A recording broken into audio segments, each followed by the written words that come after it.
All right. Well, good morning, everyone, and welcome to a new edition of DECI 101. So if you think this is our annual training, it is not. So if you register by mistake, if you don't want to attend, feel free to jump off. My feelings will not be hurt. You can get an hour back to do the work that you need to do. So this is the DECI 101 webinar. Our annual training will be February 10. The registration is on the DECI webpage, but we will send out the mass email either later on today or by the latest tomorrow. So this is not your annual training. This is just the 1 hour DECI 101 webinar. Whoops. All right, let me introduce myself. For those who don't know me, my name is Maya Blauer. My title is Senior Civil Engineer. And I've been with stormwater management a little over 7 years now. I'm walking into my 8th year. My main duties are inspections on active construction sites permitted by SMC and those delegated to SMC by U.S. Army Corps of Engineers. I also review and approve soil erosion and sediment control plans on permits delegated to SMC by the Corps. And I obviously manage the DECI program and the continuing education, and this is part of it. And that's my mug up there. All right, welcome. This is the agenda for the webinar. Zoom does take attendance, so if you want to make sure you're on the list and I can keep track of your attendance, please change your name to your Zoom ID to your actual name. You'll receive one PDH for today. As I said, the PDF of the slide deck with the notes will be posted on the DECI webpage. Tim Cook, who's the other SMC inspector, is also available. Thanks, Tim. We'll both be answering questions halfway through and then again at the end of the presentation. The certificate for this presentation will be distributed at the end of the webinar, so please stay till the end. We really hope you enjoyed this presentation and encourage you to ask questions during the Q&A session via the chat feature. All right, so the DECI program, for those of you who are not familiar with the program, it is not an original program. We didn't reinvent the wheel. We are modeled after a few other projects and a few other programs in Delaware, Georgia, and Michigan. And it does use the basic NPDES structure. I'm sorry, somebody's not muted. Thank you. Somebody's not muted. Please mute yourself. And Tim, can you mute people? Not an original program, but it is modeled. The Illinois EPA ILR 10 permit already asks for qualified personnel to do inspections. Seems the permit will move towards having certified personnel. Right now, it's just qualified personnel, and the DECI program is helping with that. We've been doing this program since 2006. We've been having training workshops since 2007, and everyone, DECI or not, you're invited to participate in the trainings. If you don't want to be a DECI, you just want some more education. The programs are free and you can register and attend at any time. Okay, what are some goals of the program? Number one is to increase awareness and monitoring of soil erosion sediment control in Lake County. Also to improve communication between the regulatory agency and developer for SCSC issue. To me, that is the most important, hands down, in all the years that I've worked, that it's almost overlooked or forgotten tool. It's a tool of communication, keeping those lines open and making sure that everybody's on the same page. Obviously, the goal of the program is to reduce suspended sediment levels in receiving waters, streams, and lakes, with the ultimate goal of improving water quality.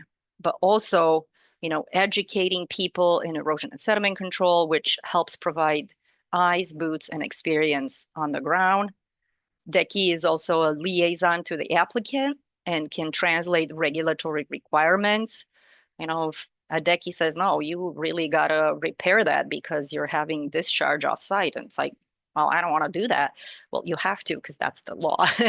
That's our regulatory requirement, is to keep sediment from leaving your construction site.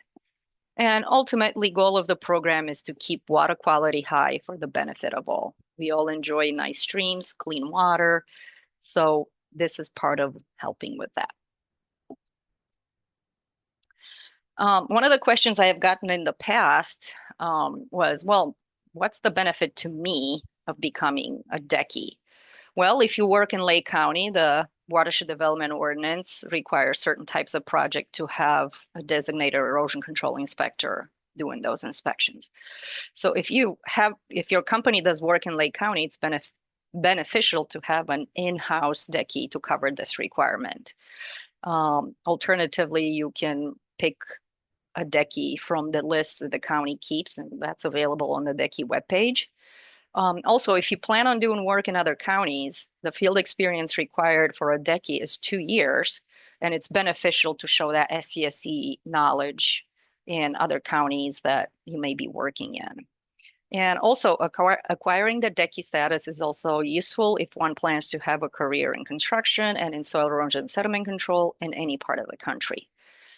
So we'll see later on in the presentation what kind of projects require DECIs in Lake County. And you don't have to work for a certain company to be a DECI. If you're just an independent contractor, you can become a DECI and just kind of work on your own. So what is a DECI? As mentioned before, DECI is a liaison between applicant, developer, and the enforcement officer.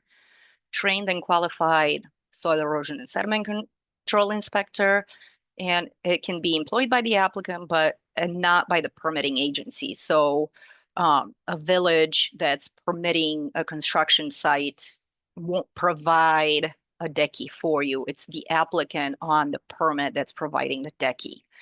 DECIs can work for the applicant, like a developer, but that's not required. The current list of DECIs is posted on the SMC DECI webpage. That list gets updated once a month, once people become more people become DECIs. So that's available. And, if you are a DECI and you switch companies, please let us know your new contact information so we can keep that list accurate and up to date. So how does one become a DECI? Well, there's 4 requirements overall. And one is to pass the DECI exam. You can take the exam at any time. We recommend becoming familiar with the ordinance first, so you know where to look for the answers. Newly amended document is on the SMC website. So the latest version that contains all the recent amendments there, it's available on the SMC website in PDF format. Second requirement is to complete an SMC approved soil erosion sediment control course. The DECI workshop will be on February 10. As I've said, in 2026, there are approved courses listed on the SMC website, which can be taken at any time of the year in lieu of attending the workshop. So, if you miss it and you can't attend the makeup day and it's, let's say, August, and you're really dying to become a DECI, then you can take the 2 courses that are listed on the website in lieu of the SMC approved course. Number 3, 1-page statement of qualifications. Either you can be a CPESC, which is a certified professional in erosion and sediment control, or a CESWI, certified erosion, sediment, and stormwater inspector. And if you don't have those 2 designations, 2 years cumulative field experience is required. So that means not, and I want to be very clear because I gotten lots of questions lately, not classroom experience. Like I've attended, 10 workshops and I've taken this course and that course. No, it has to be field experience. That means you've been out there, inspected sites, you've looked at silt fence and construction entrances and inlet baskets, all sorts of good stuff. So for the SOQ, we only count the field experience. And when you send that in, it can be very simple, bullet point your qualifications. I've worked for this company for so long. I've worked on a subdivision being put in and from this date to this date, and these were my field duties. I'm not looking for like a whole, complicated cover letter, just simple so I can see and Tim can see that you have that field experience for 2 years. Now, it doesn't have to be consecutive. Let's say you worked, 5 months, 2 years ago, and then, you took a break or you went and did something else, and now you're working for another company and you're doing another 1 year and, 7 months. It doesn't have to be consecutive, but it has to be cumulative. Okay. And yeah, please be specific because if it's not clear for me that those 2 years are there, I'm gonna email you back and ask for more information. And there is no cost to become a DECI. So when the exam is free, the application is free, you submit all those requirements to SMC. There's a 3-panel review, quote unquote, board. We look at everything that you're submitting and then we approve your status if you meet all the requirements. And as I said, it's free and you're good to go for like 3 years. The SMC DECI exam, it's 100 questions and it's a blend of WDO requirements and SCSE practical application. As I've said before, it's online, it's open book, so you can use the ordinance to your advantage. It doesn't cost anything. You have a 3-hour limit, and you do need 90% or better to pass, which seems high, but because it is open book and you can look up the answers, it seems like it's only fair. There's no study guide for the exam. We would suggest to get familiar with the ordinance and answer the questions. It may seem overwhelming at first, but don't worry. If you don't pass the first time, you can take it again. If you take it twice and do not pass, you'll have to meet with SMC staff to go over the wrong answers before your third attempt. Once you pass and submit all your other documentation to SMC, you can become a DECI, and your name will be added to the SMC list on the DECI webpage. The list gets updated at the beginning of each month. Okay, you've met all the requirements, you become a DECI. Now, how do you maintain your status? The relisting, we kind of make it easier for people. So instead of every year, it's every 3 years. Our last relisting was in 2023. And obviously the new one will be this year, 2026. We had a WDO amendment a couple of years back to also make it easier for you guys, that attendance at each DECI workshop between relisting is sufficient to meet your education requirement. However, if you don't attend every year, alternatively, 24 hours of education credits are needed for the 3-year period. Now, how do you get that? Education, extra education if you need it. Usually the IFSM, like Illinois Association of Floodplain and Stormwater Management conference takes place every year. It's usually about mid-March. Online webinars that offer credits, other workshops that are offered throughout Chicagoland. We send out notifications sometimes, but check other organizations like Soil and Water Districts, other counties or private companies, and national conferences such as StormCon and International Erosion Control Conference. Additional resources for continuing educational are listed on the DECI website, and SMC also sends out email announcements on behalf of our working partners when the trainings are relevant. But the easiest way to maintain your education requirements is to attend every SMC DECI webinar, so to make it easy on yourself. Recently, I believe last week, we sent out an email on behalf of Cane DuPage Soil and Water District, who is having a soil erosion sediment control seminar January 28th.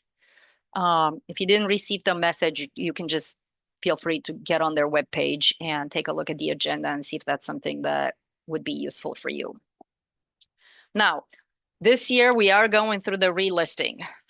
You must be an active and listed DECI to be able to relist. If you have let your status lapse, you must start the process from the beginning to become listed again. Everyone who is a DECI and wants to maintain their status and be on the list must go through the process. However, to make it easy on myself, I've made this kind of easy and fast rule. If you became a DECI after January 1st, 2026, you will not have to relist this year. You will do it in 2029. You will be automatically added to the active list. The cost is $60, regardless of how long you've become a DECI or you've been a DECI. Obviously, the people who just became one, they won't have to do it now. They'll do it in 3 years, so they don't have to pay the fee. And you must have attended all the DECI workshops between relistings. Alternatively, you must show 24 hours of appropriate education for the 3 years between the relistings. And education requirements are based on the year you became a DECI. So, if you've been a DECI for 3 years, it's 24 hours. For 2 years, it's 16. And, if you've just been a DECI for 1 year, that would be 8 hours. So it goes with how long you've been a DECI. All right, delisting. So you get on the list, but you can also get off the list. SMC has authority and responsibility to suspend a DECI status for repeated or recurring noncompliance. The delisting procedure includes formal notification to the DECI with a response request. And if we don't get any response from you, that considers 1 strike, and at 3 strikes, you're out. So what constitutes non-compliance? Not doing their duty, not doing their inspections, not responsive to the regulatory agency. And then at that point, we're get in contact with you and be like, what's going on? Let's see where everything is and get on the right path. So as mentioned in one of the early slides, in Lake County, there are certain times and in the regulated development when a DECI is required. So what are those instances? So for regulated development in Lake County, if a project exceeds 10 acres of hydrologic disturbance, that requires a DECI. And also if it exceeds 1 acre of hydrologic disturbance and has regulatory floodplain or wetlands, whether they are isolated waters of Lake County or waters of the US on site or on the adjoining property. And 2, at the discretion of the enforcement officer. So if the site that's being disturbed is less than or equal to 1 acre in hydrologic disturbance and has a regulatory floodplain or wetlands on site or on adjoining property. So this information is found in the WDO. You should study this section before taking the exam. And in the second, yes? We have a message here from Nicholas that someone's trying to get in and can't get in. I made it easy to everybody else joined, so there's no restriction to go in, maybe because we already started. I'm not sure if you can let them in. If not, they're just going to have to watch the recording. Okay? Yep. Thank you. So in the second instance, it is at the discretion of the EO. So if the EO feels that the site is sensitive enough and has the potential for negative impacts to resources, they can ask for a DECI as well. So what are the DECI responsibilities? Well, one, to inspect the site every 7 calendar days and within 24 hours of a storm event with greater than or equal to half-inch of rainfall or liquid equivalent precipitation. So SMC sends out reports for rainfall events. If you want to receive them, please email me and I will let Jeff Laramie, who kind of sends out those reports, um, out to be added to the email list. Feel free to use any reliable weather app that shows precipitation accumulation. And this also includes winter events. So inspection is part number one. Part number two, keep a written log of inspections with pictures. So that's what you see there is just a little abstract that I took out of one of our permit letters. The DECI shall provide weekly reports to the SMC inspector. At a minimum, the reports shall include photographs and evaluation of critical areas as directed by SMC inspector, including, and you can replace SMC inspector with enforcement officer. So if the regulatory agency is not SMC, it's a village or a town, copy the enforcement officer for that municipality with your reports. And then you can show especially, sensitive areas and where the discharge is going off site, like, show dewatering activities, verifying no wetland impacts as those if those are not allowed, and utilization of appropriate SCSC methods. So show critical areas and areas of improvement recommendations. Tell us the story of what is and is not working on the site and what needs to be improved. Notes and checklists are important, but pictures are vital. When reading the DECI reports, I go straight to the pictures and then I go back and read the notes. So that's why now it is important to put those pictures in there. So inspection and keeping a weekly report is important, but also what are some other responsibilities? Keeping a copy of the enforcement officer approved SCSC plans on the development site, notifying the enforcement officer within 24 hours of when the site is not in compliance with WDO or the approved SCSC plans, propose corrective measures. So it's not enough to just go out there and say, oh, here's what's happening, this is what's wrong. Part of your duty is to actually propose those corrective actions. What needs to be done to get back into compliance? Repair the sill fence, top dress the construction entrance, change the inlet baskets, whatever is needed to be done. And recommend additional SASC prevention measures as necessary. And as I said in the very beginning, communication is key between all parties involved, regulatory agency, applicant, and contractor, and documentations with pictures is just as important. You may be doing your job as a DECI, but let's say the contractor doesn't listen. You have a written report that says, I did my job. Here's my recommendations. It's up to the contractor to follow up. So the more thorough you are, the better will be for all parties involved. So when are the required inspections? After completion of installation of SCSC measures and prior to proceeding with any other earth disturbances or grading. And then routine inspections will be every 7 calendar days and within 24 hours after a half-inch precipitation and as soon as possible, like if it's winter and we're getting half an inch equivalent, obviously be safe out there. If the conditions are really bad, you can wait until it's safe to go out there and do an inspection. If there are multiple events, a half inch in 1 week, do an inspector after each one. If they're back to back or 2 days where the rain keeps going, if it's safe, you can go within 24 hours. If not, as soon as possible, get out there and do an inspection. So the DECI might be on site multiple times in 1 week. Let's say you do your weekly on a Tuesday, but then it rains on a Thursday, and it's enough to trigger another inspection. You should be out there on Friday. When our DECI is done inspecting, after permanent stabilization and EO approval of the as-built plans. Obviously, if it's required by the permit. And sometimes only an email, especially for SMC projects.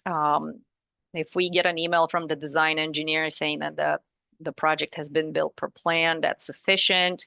But you need to check with the enforcement officer and also your permit approval letter because as-built requirements may be in there. All right, what's considered permanent stabilization?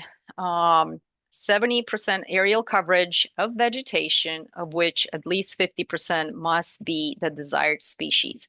So if your permit says, oh, we must have some a native vegetation out there. So the inspector must be able to say, yes, the area is covered 70% with vegetation, and out of that area, at least 50% is native.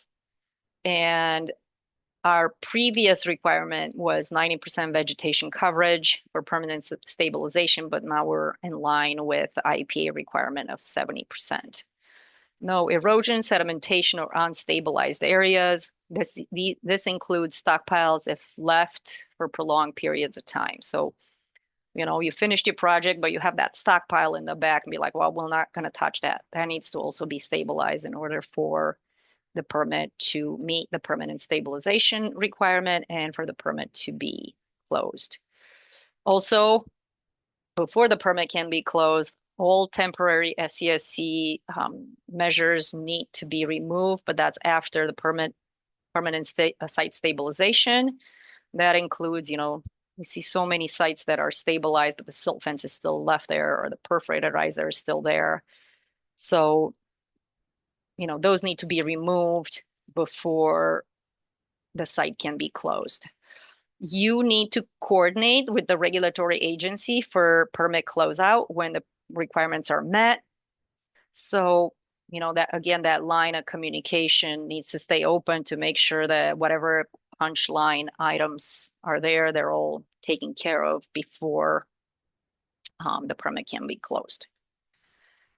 So before we move on into the typical SCSC measure, I want to pause here and Tim, I can't see the chat box, but are there any questions about the DECI program, responsibilities, um, anything that you need more clarification on? Please let us know so we can um, make that clear for you. Nothing right now. Nothing. Wow, I've done a really good job then. Explaining everything. Then again, this information, a lot of the requirements maybe doesn't go in as much detail, but the general requirements are on the DECI webpage. So if you're in the process of becoming one, or if you've just become one and you have a colleague who wants to become one, just send them to the DECI webpage. Have them read. It's not that much. Have them read through all of that information. And then if they have any other questions, you can reach out to me, reach out to Tim, and with a phone call, with an email, and then we can try and clarify everything for you. Okay, are we safe to move on? All right. So the second part of our presentation will be on typical SCSC measures. And Tim and I worked together to get a few more pictures and a few more examples in this year's presentation because we felt like it was important to show the good and the not so good out there. So we'll go through a few typical SCSC measures. We are going to highlight some of the more common practices you'll see most often in the field and how to inspect them properly. The list is not by all means exhaustive. Each site will be unique. There is an extensive list of practices in the Illinois Urban Manual, and it is a wonderful resource. It goes in so much detail about these practices, and it's free. It's online. That's the link. If you are on site and it may be a practice that you're not familiar with, I would suggest click on that link, go go to the website, pick the practice, you want to read on, and you will be very well informed about it. Now, for these measures, all details should be listed on the erosion and sediment control plan for the development. So please refer to those specific questions about measures. We're not going into specific details in this presentation. The Illinois Urban Manual has everything you need listed. While inspecting these practices, communication with both the contractor and the enforcement officer for the community are very important in resolving non-compliance issues. The best time to highlight expectation is during the pre-construction meeting. A good practice is to invite the relevant contractors and discuss sensitive areas, as well as maintenance of those soil erosion sediment control measures. Also, at the pre-construction meeting, the sequence of construction should also be discussed. Doing things in the correct order will solve so many issues down the road. As a DECI, you may be required at times to recommend additional practices other than what is shown on the plan. You will need to update the plan with these new measures if you require them.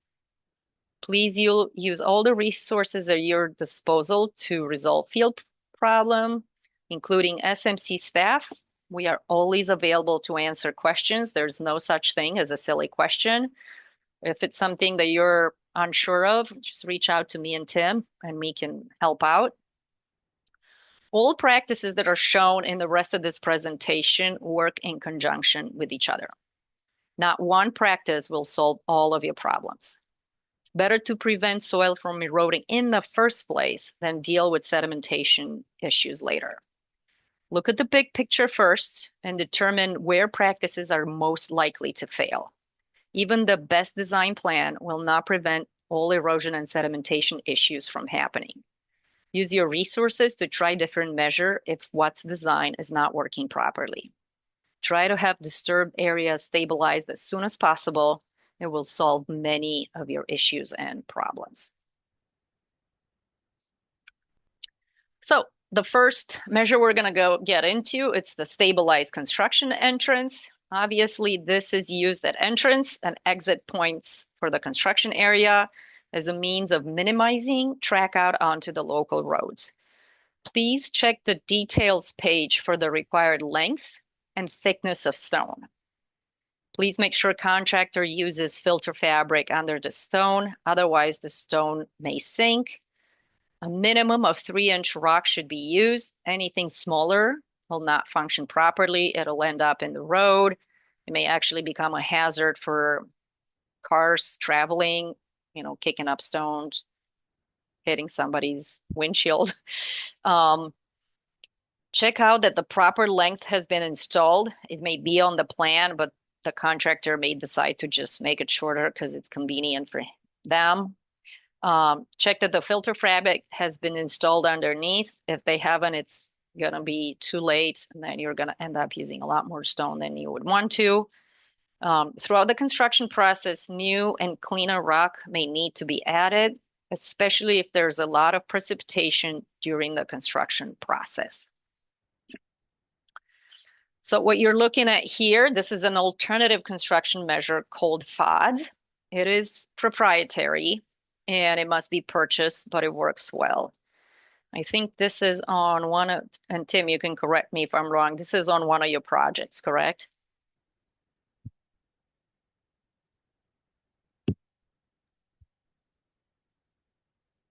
Correct. Oh, correct. Okay. So, and you've noticed that it works really well, right? Excellent. Okay.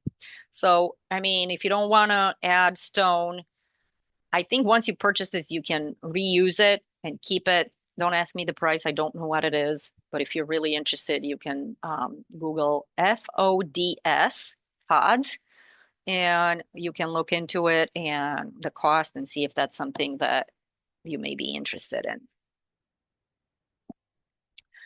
Inspection pointers, check for tracking onto roads. Sweeping may be needed, as in this example here. You know that the stabilized construction entrance has failed when the rock is no longer visible and there is tracking onto the roads.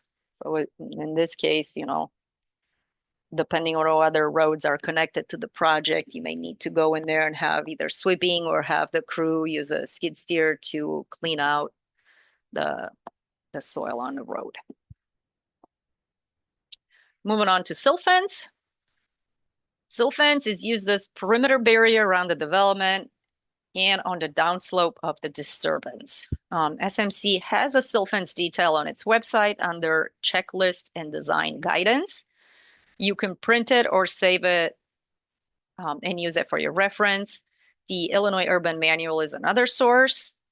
Please check the plan to see where the designer planned for it. Additional may be needed if dictated by the site conditions. Do not be afraid to point out where additional silt fence is needed, even if the engineer does not call it out.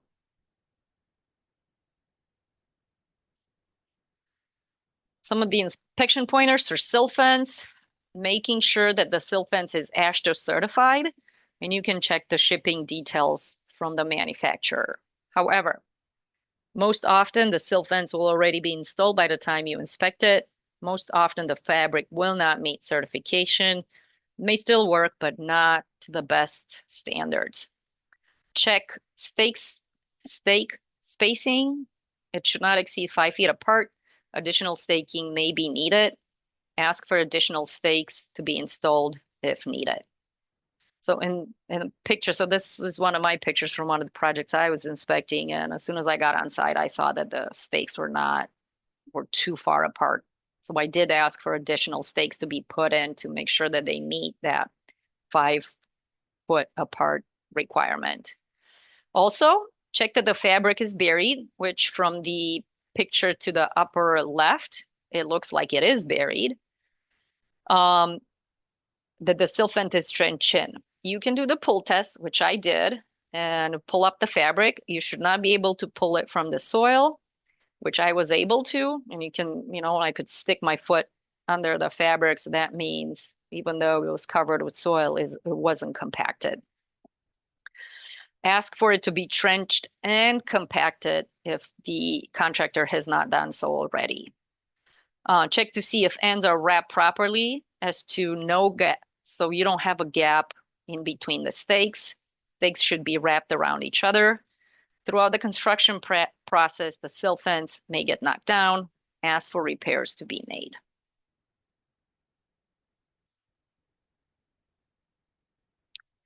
Basket inlet protection. This measure is used for curb and drop inlets. They come in various shapes and sizes and normally have an overflow protection which prevents street flooding. Check the plan to see what the engineer or designer recommended. The type should be on the details page on the SCSC plan. If it is not, you can check back with the design engineer to see what his recommendation is. Inspection pointers. Check that all active inlets in the construction area are being protected. Not all may be shown on the plan. You may need to identify if extras are needed and where they should be added. Do not substitute fabric under the lid for baskets. It is not an approved practice by SMC anymore. However, it will be okay for a temporary practice until baskets can be installed. I know a lot of the projects a few years ago ran into supply chain issues for several projects, so they didn't have some protection is better than no protection. So you can use the fabric, but you will have to check that more often until you can inspect the baskets. How do you inspect this measure? Check for how full the basket is. A recommendation is to empty the basket when it's a quarter full. Also, if you have a long project, the fabric may clog. And at that point, that fabric will not filter anything anymore, and new baskets may need to be installed. Try to prevent sediment from getting there in the first place. Obviously, in the upper left picture, we have a bigger problem than just maintaining the inlet basket. Baskets are usually the last line of defense before water gets into the stormwater system. So, look at what's happening on the site elsewhere to make that water get to that inlet in the condition that it's at. And then try to address stuff upstream so the quality of the water that gets to the basket is much better than what you're seeing in this picture. Ditch checks are normally used in ditches or concentrated flow areas of flow, such as swales. They come in different shapes and different materials. The engineer or designer will specify which one to use. If it's a lengthy slope, check to see if they are spaced correctly. And the way to check that is the bottom of the upslope check should be in line with the top of the downslope one. Illinois Urban Manual has some guidance if none is provided in the plans. Depending on the type, check manufacturer specification on installation. Some require staking, others don't. And don't worry, like I said in the beginning, I will put the presentation with my notes on the webpage so you can feel free to print this out and use it as you see fit. Inspection pointers, make sure they have a smile on them. The ends go up the slope and it's not just one straight line. Water will usually bypass the check if the ends are not high enough. So in that upper left corner picture, obviously the check should have gone all the way to the edge of the sill fence on both sides because that's the width of the swale. If you have a concentrated flow, it'll very easily go around the check and it won't slow the water down or perform any filtration whatsoever. You may need to put two together to achieve proper installation. If using a non-porous material such as a triangular silt dike, water pooling behind it is a good sign. Make sure water does not flow underneath the ditch check. It is a sign that this check is not anchored properly. Personally, I prefer porous types such as straw wattles or other roll devices like coir logs or filter socks. They are more flexible and allow for additional filtration. Water will go through them. They work best if blanket is used in conjunction under the check so erosion doesn't occur in the swales. And the vegetation is undisturbed. So on the bottom right, you see that that coconut roll is actually going up the slope of the swale. It's staked in place and it's working well. Erosion control blanket. This is a temporary cover made of a degradable material that can cover disturbed areas until vegetation growth takes place. It's made of different materials such as straw, coconut, wood fiber, or a combination. They come in different thicknesses, and the engineer will specify which kind should be used based on site conditions and slope. Plan should have installation details and guidance. Make sure that the landscape contractor uses the design type. Sure they don't just show up, on the site with whatever they had in storage at their yard. Here is the a little visual of how the blanket should be installed. And I would pay particular attention to the part where it says very upslope end of blanket in trench 6 inches wide, but 6 inches deep. So it's almost like taking that blanket and tucking it in at the top of the slope.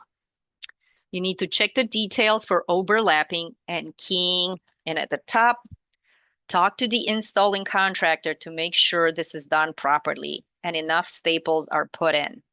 This should be done before the contractor gets on site. It'll be more work for them and for you to fix things later.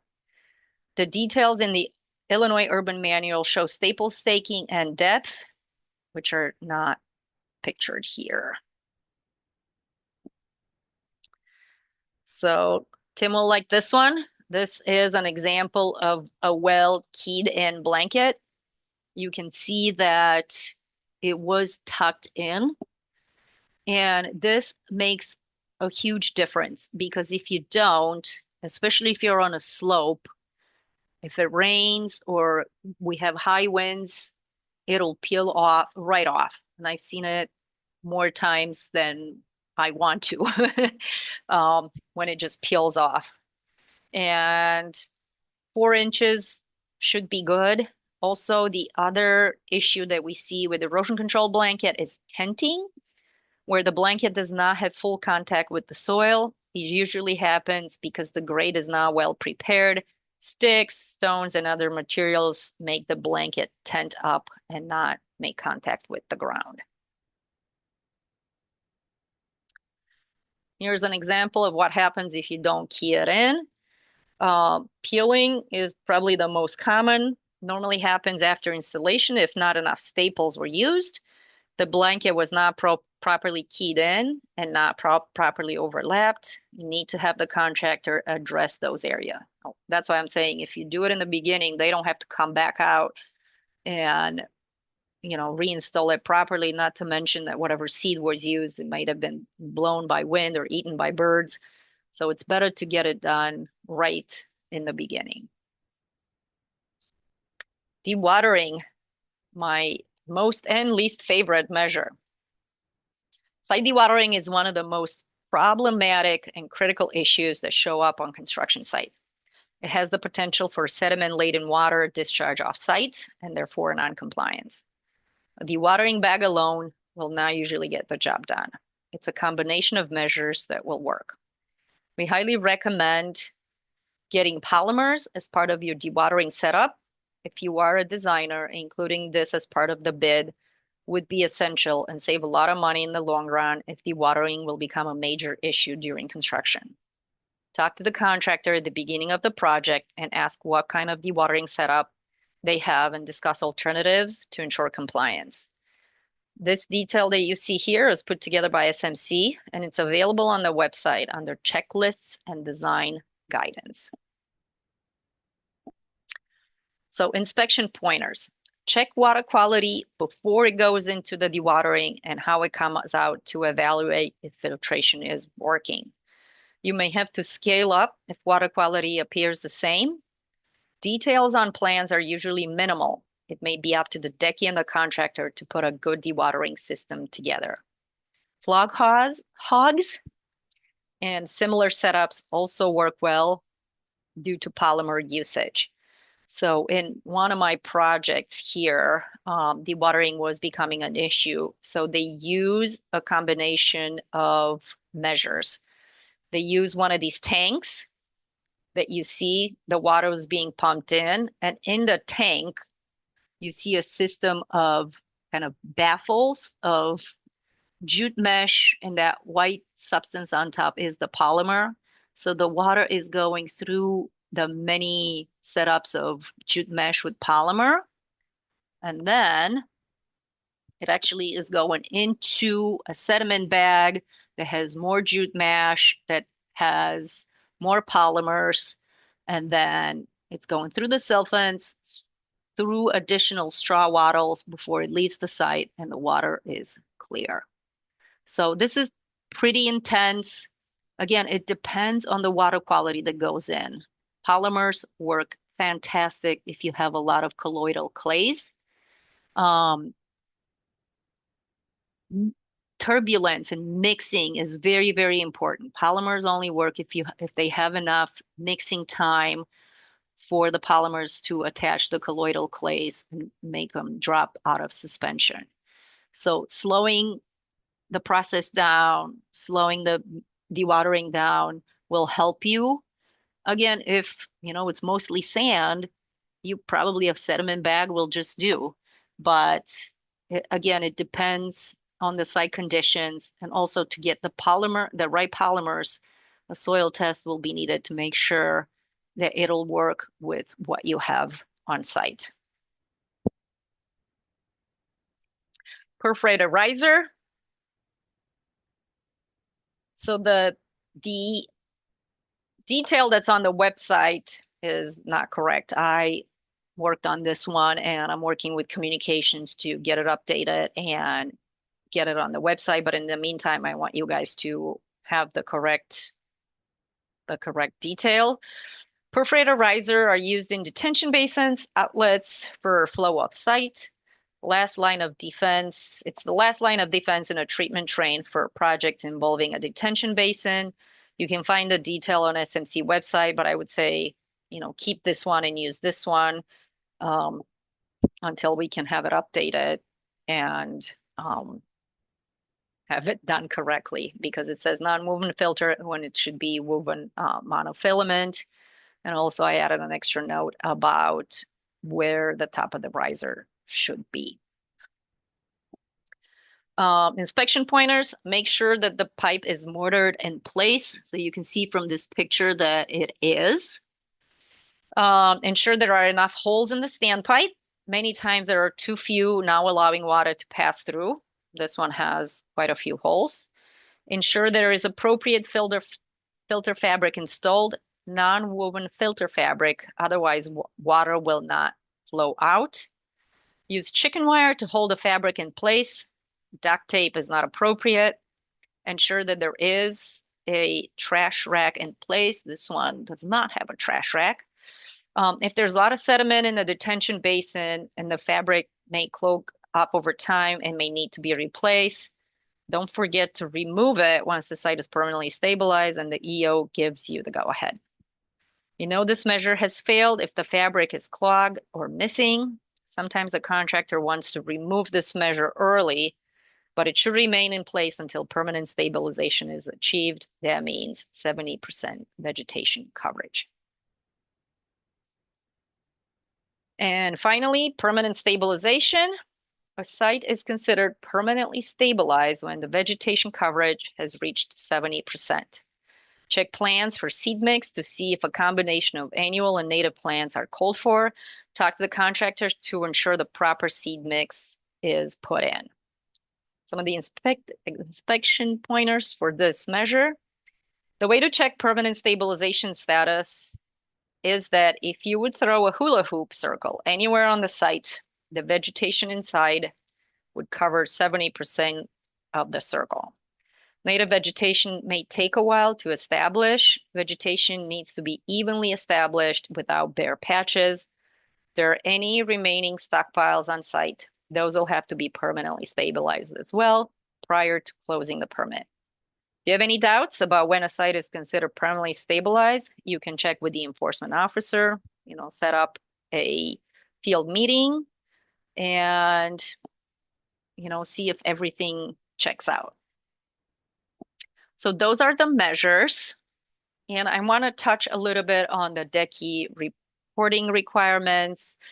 Like I said, there have been some updates, including the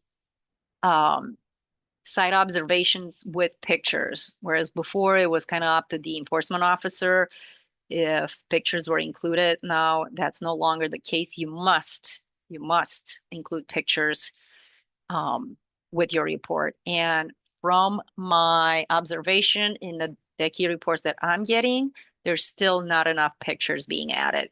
Sometimes I only see like 2 when I know more should be added. So make sure you include enough pictures to, like I said, tell the entire story, not just 1 or 2 measures.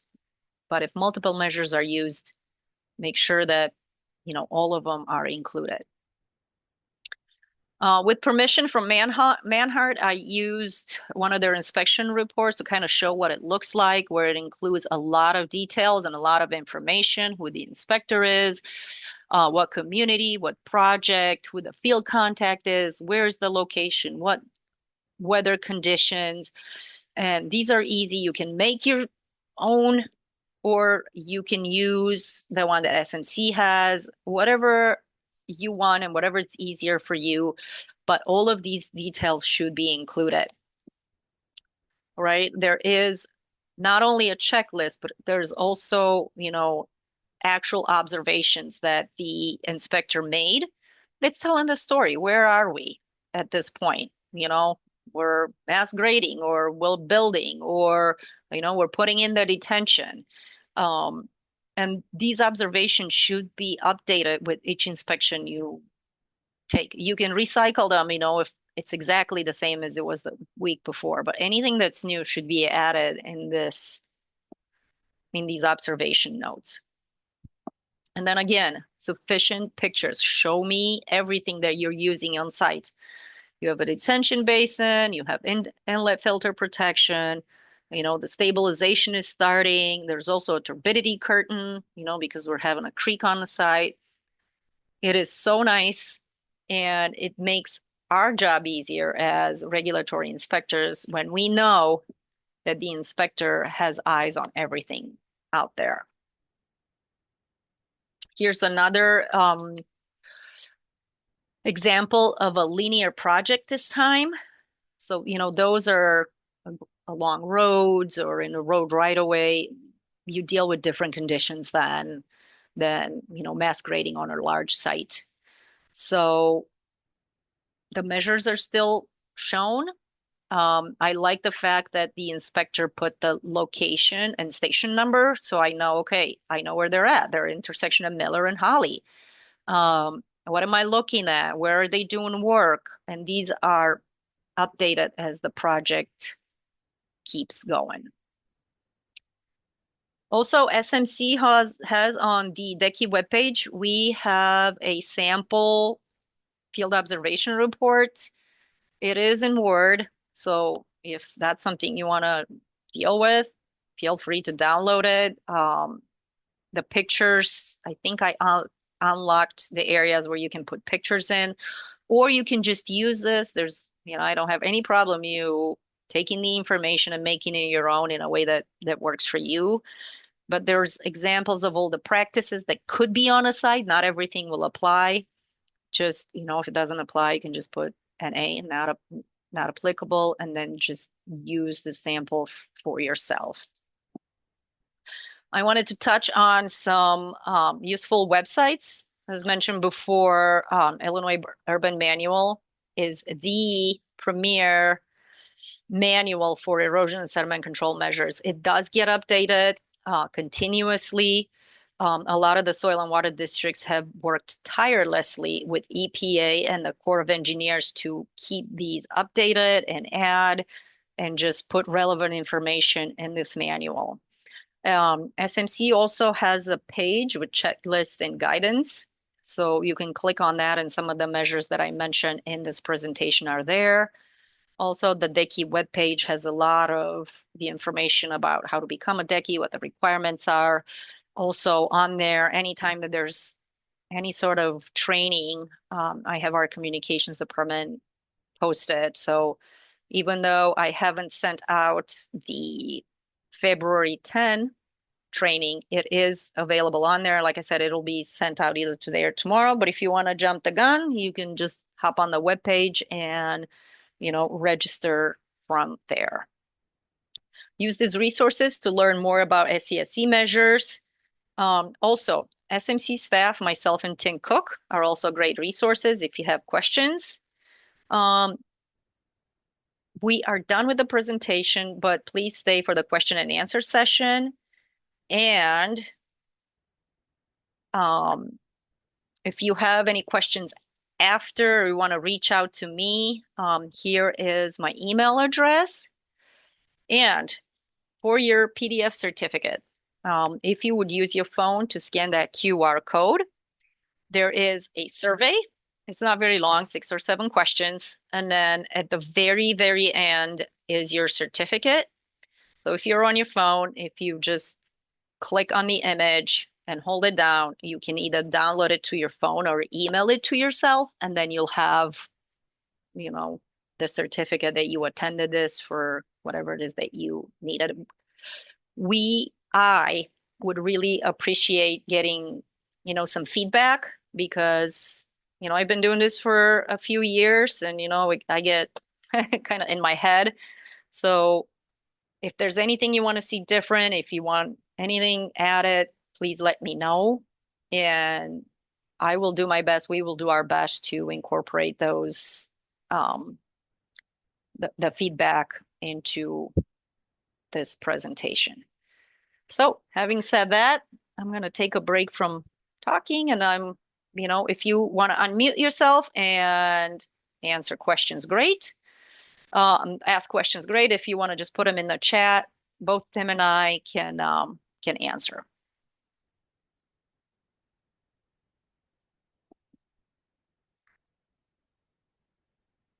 Tim, if you are available and can read the chat, if there's any questions in there, please go ahead and read them.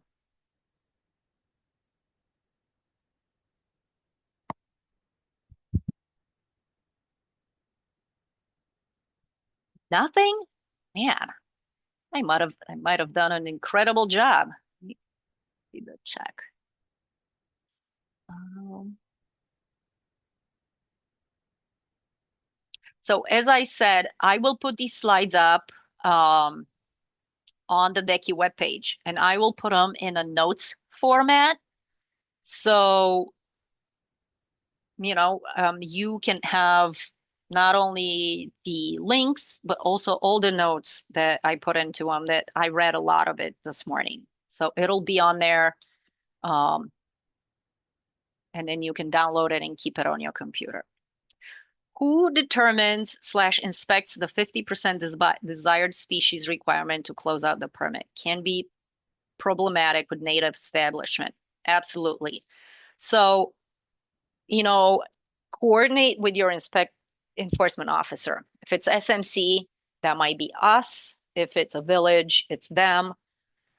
Usually, in order to close out the permit, let's say it's a big site, a subdivision, or one that has a detention in it. We may be able to close the construction permit when 70% coverage is done, but sometimes we have a bond, a maintenance bond, or a detention bond, and we go and check a year later or 2 years later to make sure that that native vegetation has established. Because yes, it is problematic. Native vegetation takes 2 to 3 years to establish. So, it may be that the annual comes in, it's well covered, you have 70% coverage. We may close the construction permit, but we may keep the bond to make sure that that native vegetation percentage is achieved. And when it's achieved, then we release the bond and, then we're completely done with that development. Hey, May, Okay. it's Tim. I'm having a real hard time connecting in, so I apologize, but you're gonna have to answer the questions. I No, can't get back in. well, you're back in now. Yeah, it's taken a while. It's okay. It seems like there was only one question which I've answered, but if you guys want to unmute yourself and ask another one or put another one in the chat box, we can hang out for a little bit and answer them. Otherwise, if I've done such a fantastic job that nobody has questions, please, please, please take the survey. And as I said, the certificate will be on the last slide of that survey, and it's yours to keep. Thank you very much for attending. I hope this was useful for you.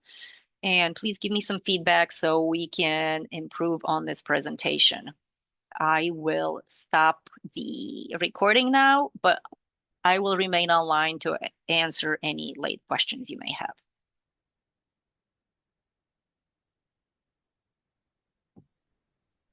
Thank you.